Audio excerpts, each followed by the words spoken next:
పైసలు కంటే కొసరికే ఇలువెక్కువ అన్నట్టు ఈ నడమ ఇంపార్టెంట్ రాజకీయాల కంటే లీడర్ల ఇందు భోజనాల వార్తలకే ఇలువెక్కిస్తున్నారుగా లీడర్లు కూడా. అప్పట్లా రోజమ్మ ఇంటికి పోయి కమ్మటి రొయ్యల పులుసు రుచి చూసి వచ్చిండు కేసీఆర్ అన్న వార్త కరోనా వైరస్ కంటే వైరల్ ఆయనా.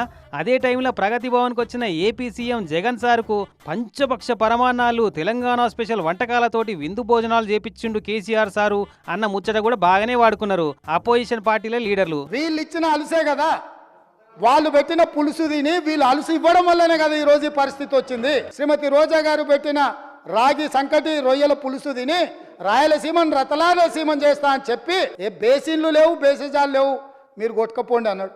ఇక అది అయినాక అధికారాలు మారినాయి, సీఎంలు మారిర్రు, కానీ లీడర్ల విందు భోజనాలు మర్యాదల వార్తలకు మాత్రం ఇంపార్టెన్స్ అస్సలు తగ్గుతలేదుల్లా.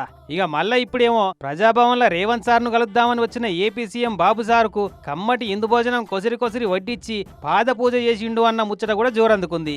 ఇక అటు ఏపీ సీఎం బాబు సార్ను మర్యాద పూర్వకంగా కలుపుతందుకు విజయవాడకు పోయిన ఉత్తమ్ సార్ను ఉట్టిగా పంపించకుండా కమ్మటి పులస చేపల పులుసో ఏమో టేస్ట్ చూపెట్టిండట చంద్రబాబు సారు.